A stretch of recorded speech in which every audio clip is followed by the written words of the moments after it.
Okay, a few more hyper-specific questions. What is your expected turnaround time for a JIRA ticket? Depends on the points. When you say turnaround time, what do you mean by that? Daily, weekly, monthly, We expect daily updates of like daily where the ticket updates? is. We don't want the thing I hate the most is when somebody goes dark on you and is just working on Mm-hmm. something Mm-hmm. and then they come back up and it never is what you wanted it to be. So like we expect, I mean that's where I've your never state. done that in my career. I'm sure you haven't because I haven't either for sure. I've never written stupid things. But yeah, it's key for us to have like those daily stand-ups. I think for like if you're an all US team, I've seen a lot of all US teams like they'll either write their updates in Slack or they'll maybe have like 2 a week stand-ups or something just because it's easier for them to communicate outside of the window of a stand-up from an agile perspective. But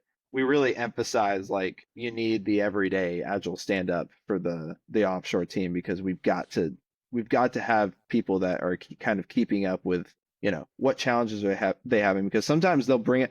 We've seen a lot of times that team, the offshore team, will bring up challenges. Sometimes they don't ask for like a Yeah, resolution to them. They're just like, oh yes, I'm having a challenge around this, and then they just leave it there. And if you're not listening, you're going to miss that, and then they're going to come back to you tomorrow and be like, yeah, I had a challenge around that, and I didn't really get anything done.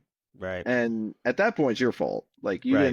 you didn't listen to what they said because they'll tell you what you need to know. It's just a matter of the U.S. lead that is leading that team has to be more than just like a technical expert. They got to be kind of a people expert Yeah. as well.